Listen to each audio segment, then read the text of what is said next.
Sa akin yung adrenaline is hindi mo na naiisip yung kahihinatnan ng ginagawa mo. Yung tinatawag nilang flow state. Yung focus mo, diretso, tapos masaya ka habang ginagawa mo siya. Meron kasing iba't ibang level ng pagkaka-extreme. Habang tumatagal ka nagbabike, pag na-conquer mo na yung extreme level 1, meron kang pakiramdam na accomplishment na natutuwa ako nag-improve ako. Pupunta ka sa level 2. Hanggang papunta ka sa pa-extreme ng pa-extreme. Habang tumatagal, nag-improve at natututunan ko yung alam kong hindi ko kaya before. Meron pa, ito pa, gagawa pa tayo. So dati bike-bike lang kami. Ito yung isang paraan ko para makapambudol ng tao na magkape. Kunyari, malakas ako mag-bike. Hindi nila alam. Hindi pa tapos yung ikot ko. Hingal na ako. Tapos after nun, operan ko silang, psychological ba? Operan ko silang magkape. Sabi ko, lalakas kayo dyan pag nakapagkape kayo. Siyempre, isipin nila, ano kasi kape yun. Feeling nila, lumalakas sila. Kasi nagkape sila. Hindi nila alam. Walang epekto. Adrenaline. Hindi, joke lang. Malakas yung Cheers, cheers, cheers. Manong, cheers. Malakas yung epekto ng kape sa adrenaline.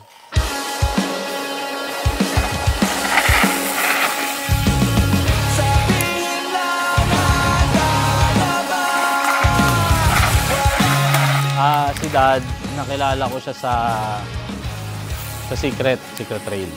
May nakita akong trail sa Lancaster lang. Pagdating namin, walang tao. Pag dire-diretso namin, ang saya namin dalawa, yung pala nasa kabilang tawid sila, likod ng kawayan. Yung tingin nila sa amin, ang sama ng tingin. Siyempre kami medyo natakot kasi medyo may mga edad na sila eh. Parang sama ng tingin, lalo yung iba long hair pa, parang mamamalo ng gitara, gano'n. Nagpaalam agad ako. Sabi ko, kuya, okay lang ba makitambay dito? Sabi, sige, tambay na kayo dyan, laro lang kayo dyan.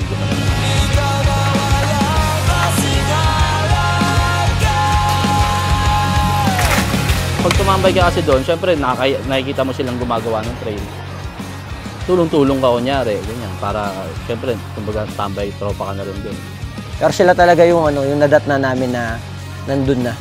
Parang sila na yung institusyon nung dig and ride dito sa Cavite. Yung from scratch na trail, binubutasan, tapos nagagamit na. Doon ko na isa-isa sila nakikilala, yung mga nagdadatingan. Doon na dumating si Dad noon, time na yun.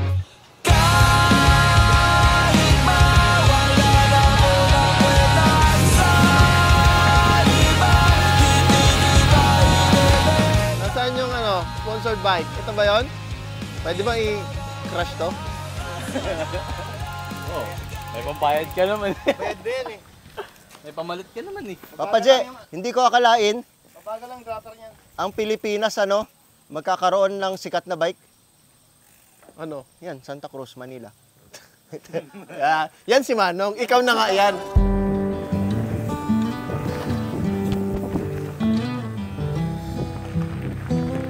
Si Dad talaga yung isa sa nagsimula nung hilig namin. Nung dinadala niya kami ng kape sa trail. Nung una, wala pa siya na itong shop. Ang dala niya lang dun sa trail, meron lang siyang icebox, parang ito yata yun eh. Dala niya yan. Tapos may mga nakabote-bote lang na kape. Tapos binibenta niya. Ingay naman ni Gilo eh. Good take na sana yun, Gilo eh. Hanggang naging tuwing umaga na, doon kami lahat, kasama namin yung mga matatanda ng Cavite. Ginagawa niya kami ng mga kape. Baka makalimutan mo. Wala ba ako dyan? Wala ka talaga dito, nandiyan ka eh. Sir, Walang pasok kukunti yung... bigyan natin sila idol. Idol, kape. Ma'am, nagko-coffee po ba kayo? You want to try? Nagpinatikiman niya kami ng mga iba't ibang kape. Doon ko nalaman na yung bawat beans pala, hindi lang yung tapang o pait nung kape ang meron. So may mga kape palang, malatsa medyo may fruit ang lasa niya. Naghahanap na rin kami ng iba't ibang meron pa na lasa. Dagdagan natin. Yung Colombia Supremo may pagka-nati. Nati. Chocolate. Ito, Colombia na malayong-malayo. Specialty to eh. Specialty coffee. Manong, ikaw naman. Sige. Hindi siya madamot sa kaalaman. kung ano yung tinanong mo minsan, dadagdagan pa niya kung ano yung related sa tinanong mo. Saka ano si Dad, kwela siyang magturo din. Hindi ako. Kaya isa siya sa pasimuno mga tito jokes sa grupo. Sa akin galing din yun, Gob. Pero masarap yun. Iba doon sa unang... Ano nga na tayo, hindi ako bumibili sa gusto ko Cambodia, Colombia to eh. Tigil ka na, Gob! Akala ko ba nasa abroad ka? Oo, sa ano po? Bayan Luma. Bayang luma na blend niya. Old Town blend, sabi niya. Yung Rising Sun blend dahil sa patindig araw, no? So si Ladad, ayun na yung mga matuturing na pangalan since sila yung elder doon nila coach team. Doon sa BBT, Victoria Bike Trails. Nag-participate kami parehas ng race, tapos nasiraan ako. Doon ko siya natandaan lalo na parang siya yung kasing tumulong sa akin noong time na yun.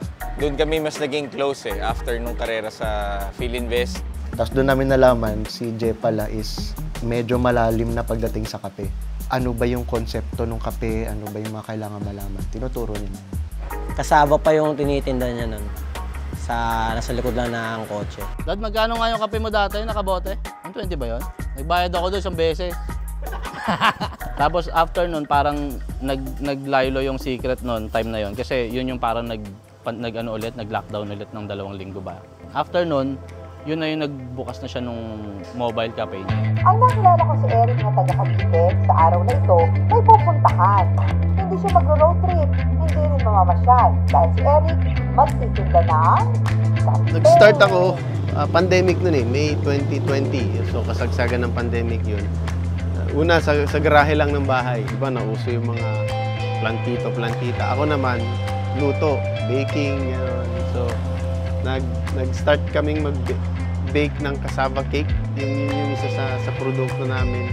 Nagsimula ako sa cold brew muna, sa bahay lang hanggang sa nung lumuwag na yung pandemic. Nang unting-unting lumuwag ang community quarantine, naisipan niyang magnegosyo ng mobile cafe. Naggala ako kung saan ako pwede magbenta. As in, proud ako na naglalako ako.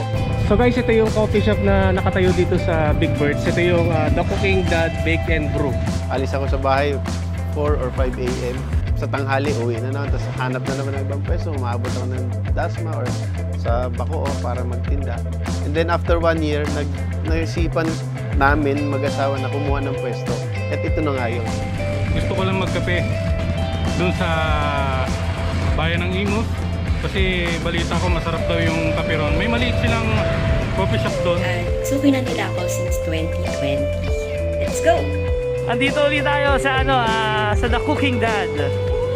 Yun. Shoutout natin sila, Ma'am Sir. Yun, kape-kape tayo dyan. Kahit mabagal, malayo na, pero malayo pa. Marami pang darating.